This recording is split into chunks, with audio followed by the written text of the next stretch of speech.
kegiatan hari ini ya intinya membedah novel yang dibuat oleh Pak Edi yang berjudul Layar Kertas ya.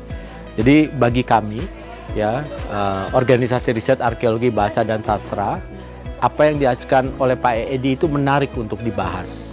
Mengapa? Karena pertama Pak Edi bukan seorang novelis ya, dan Pak Edi sedang membicarakan masa kecilnya yang kita juga sebenarnya bisa analisis pada masa-masa itu ada peristiwa apa yang terjadi di tempat kelahirannya ya. Nah, jadi saya kira nilai penting dari novel ini adalah saya melihatnya sebagai seperti novel biografi untuk juga bisa melihat apa yang terjadi pada masa-masa itu dalam lensa kebudayaan. Saya kira ini novel ini bagus, bukan sekadar hanya bacaan yang ringan, tapi memang terlihat bicara masa kecil, tapi dalamnya adalah banyak sekali filsuf-filsuf Jawa yang memang akan sangat bagus untuk konteks masa kini. Mungkin ini abad baby boomers ya, tapi saya kira dari kemasan ini akan menjadi konteks yang bagus bagi Gen Z, karena bagaimana dia melihat berbagai kearifan lokal yang di sana, bagaimana kita melihat jati diri, ihwal diri kita di masa lalu. Dan ternyata konteks sekarang rasanya sangat penting. Jadi saya kira ini wajib ya, rasanya harus dibaca juga oleh anak-anak remaja sekarang untuk kembali bahwa memori kolektif bangsa dalam sastra adalah bagian kita melihat diri kita seperti apa kita di masa lalu dan merupakan konteks di masa kini. Jadi harus baca kayaknya itu. Terima kasih ya. Buku ini menjembatani antara masa lalu dan masa kini.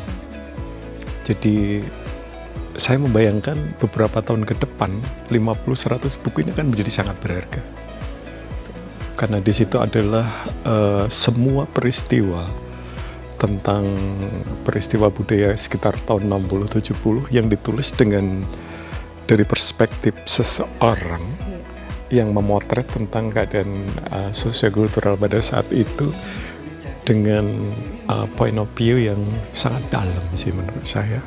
Dan itu sebagai satu memori kolektif akan menjadi sangat berharga dengan kurun waktu tertentu. Harapannya adalah generasi muda dengan membaca buku seperti Layar Kertas itu akan menjadi semacam ruang bermain baru di dunia Gen Z ya tentunya, karena mereka mungkin tidak mengalami masa itu, tapi itu perlu mereka mengetahui bahwa di masa lalu bagaimana tradisi demikian selaras dengan alam.